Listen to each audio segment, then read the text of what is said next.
because how, the way that we managed it Yeah. for the last 10 years. So at some point, we're going to have to step up and deal with that. The state's not going to bail us out on that one. That's true, and I think the issue here is the proposed budget that's before you represents everything that the auditor's office, the executive office, and departments felt that they could cut back without running afoul of legal mandates or compromising the services that we're required to provide. Every department has contributed something towards that. To do anything more in order to try and recoup any of that 2.4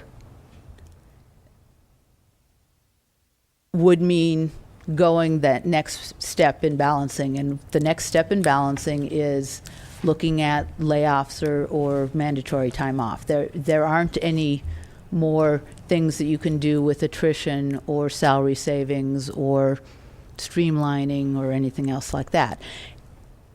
And I feel comfortable saying that because we've basically, for the last 3 years, been in that same mode of not expanding and just doing what the bare minimum is to keep going forward. If we were starting from a place of, hey, it'd been pretty good financially, et cetera, then yes, there are ways of kind of retrenching. We retrenched 3 years ago, and there's not a whole lot more trenching we can do. Thank you. Supervisor Pinches. The $17 million, what the county treasury created, what interest rate is the cheater plan charged for this debt?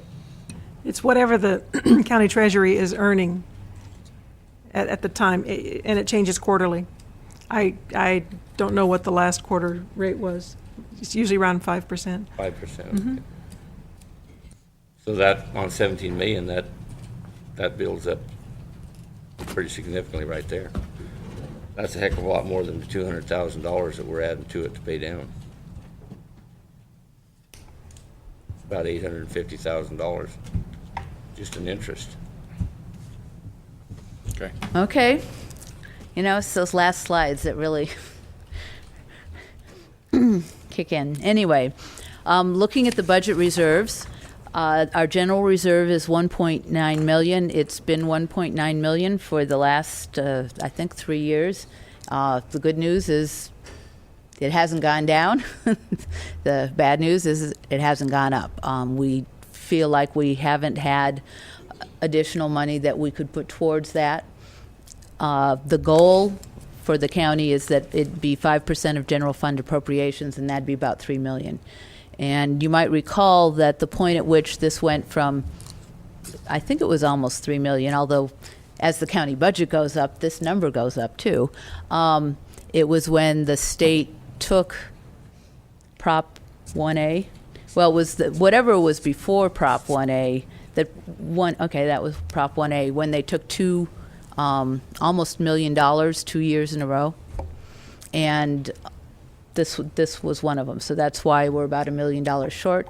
Someday the state may pay us back, in which case we'll put it back in the general reserve, but it stands as testament to the state's borrowing power.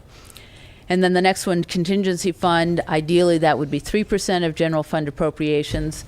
There have actually been years when it's been under 100,000. We are current being last fiscal year, it was 600,000, but 500,000 of that had been borrowed from Teeter. The good news is it was paid back to Teeter.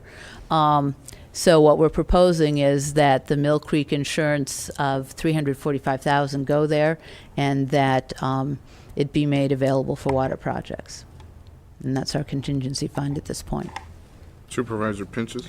First of all, I don't know, because in the budget I read someplace that they're proposing $500,000 from the Mill Creek insurance. So this number's all over. Then it was 400,000 last year, we thought, so I don't know what it is. But the general reserve is something that accumulates. The contingency fund, that $600,000, that falls back into the fund balance, right? So it's not like if we proposed $345,000, that wouldn't add to the $600,000, because the $600,000 fell back into the Right. fund balance. Yeah, it's basically budgeted each year. Yeah. And you're right, the amounts have kind of changed on the insurance reimbursement. This is the lowest amount that they said that they'd pay us. And we thought, given how much the number has moved around in the amount of time, we'd go with the lowest. In this budget, it says someplace that they're using a $500,000 figure. Yeah, we dropped that away. We reduced it because we had something in writing that said 345,000. Okay. Okay? Yes. Almost done here. Next steps. Continue to track state budget actions, which is always fun. Preparing the final budget per the deliberations of today and tomorrow. And then presenting the final budget for adoption on September 9th. Our county policy that has been adopted by the board says that we adopt our budget by September 18th. So we actually have another Tuesday if we need it, but we didn't want to leave it up to the last minute. And at a certain point, what the state does, if we have a sense of where it's heading and what's kind of seems to have been pulled permanently off the table, we feel comfortable moving forward